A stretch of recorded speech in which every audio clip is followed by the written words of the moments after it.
You haven't really been challenged over the last few years when you were Chief Constable, have you? Deputy Chief Constable.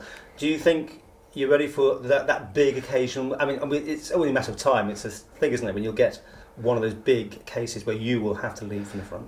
I think one of the successes we've had in recent years is keeping ourselves out of the headline. I'm conscious that you can be overtaken by events. I think it was Harold Macmillan, when he was the Prime Minister, said, events, dear boy, that's the thing that catches you out. And you often have no control over that. What we've been very good at in the last few years is spotting things early and dealing with them. And we've dealt with some really significant stuff. During my time as deputy, we had the Domain Road fire, which was the biggest criminal investigation of its kind we've undertaken. We've had the Douglas East by-election, which has been an incredibly complex thing. And we're dealing all the time with real pressures in terms of the safeguarding of young people, in terms of drug trafficking, in terms of financial crime. Most of them are hidden from the public view, and we're challenged quite a lot, but fortunately we're not challenged publicly.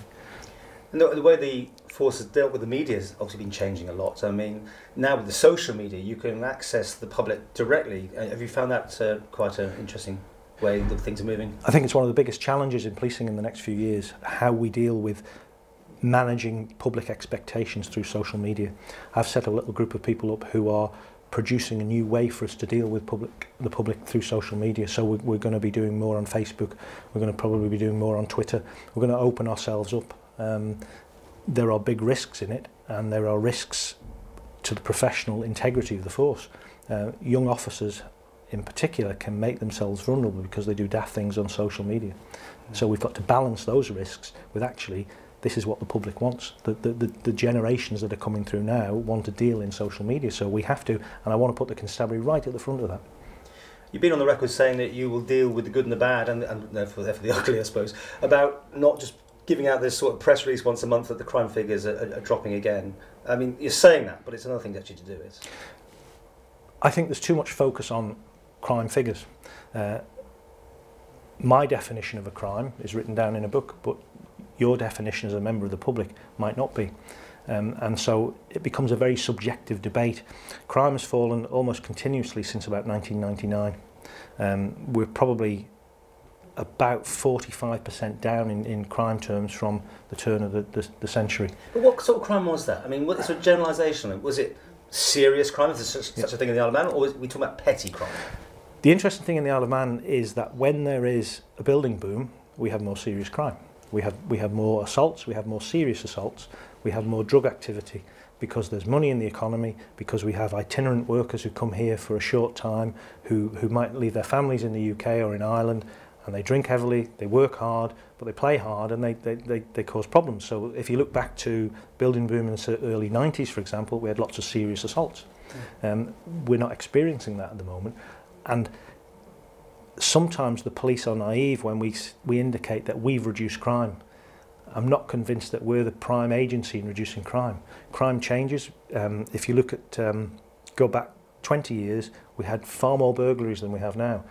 One of the reasons was it was easier to dispose of televisions and microwaves and things like that.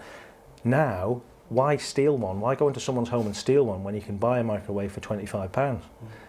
So the market has changed. So patterns of crime change. Offending in the Isle of Man is influenced by the weather. So if we have a hot summer, we have more crime. We've had 3 or 4 wet summers, so we've had fairly tranquil summers. So I want to take us away from counting crime, if I can, to looking at the quality of the work that the constabulary does, and for me that's more important. Diversity is a big sort of buzzword. You have failed yet to get anyone that's not white, and I don't know if you've got a gay policeman or not, or that sort of thing, but you know, it is a white group you are.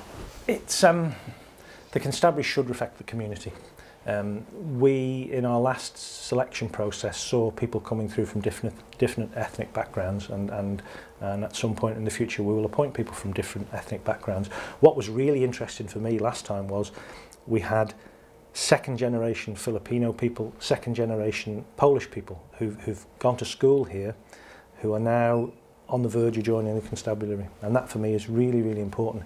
As regards sexuality, there are officers in this constabulary who are really comfortable for people to know their sexuality, and that to me is a significant thing.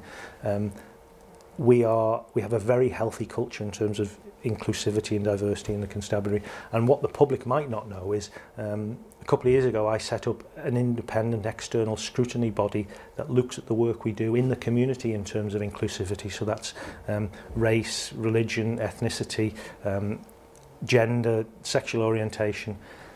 That body scrutinises the work we do externally, but it's also now started looking at what we do internally, and that's really important.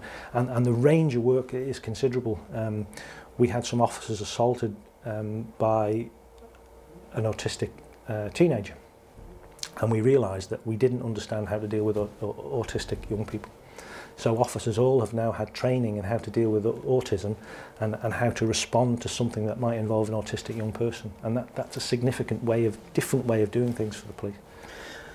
You get into the police force now, and it's a job for life.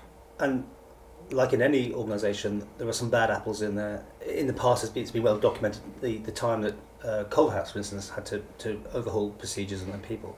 You presumably still got some people you'd like to get rid of, no doubt. But is it a doable thing, or do you have to just put up with bad coppers? The criminal justice bill that's about to appear in Tynwald has a clause in it that enables the Department of Home Affairs to make new regulations for the governance of the police. That's absolutely crucial to me, because that will bring in an entirely new way of managing the constabulary, and it will bring it into line with modern standards. You're right to say that at the moment many officers have a job for life, and lazy and inefficient officers are very difficult to deal with. Thankfully we don't have too many of them, but we do have one or two. The new regulations will allow me to get rid of people who don't have the values that the rest of us have, who don't work hard, who don't do their best for the people of the Isle of Man, and that's really, really important. Well, anyway, we'll leave it there. It's been fascinating talking to you. Today is your big day. You've got, I think, 40 guests going into the court starting, and the cameras are being allowed in, which is a very big first. How do you feel at the time? I think this is really nice for young people who join the constabulary, who can look at me and say, I want to do that. I can aspire to be the Chief Constable. When I joined in 1984, it was inconceivable that someone from the Isle of Man would be the Chief Constable. So it's nice that for young people in particular, that there's something that they can aspire to.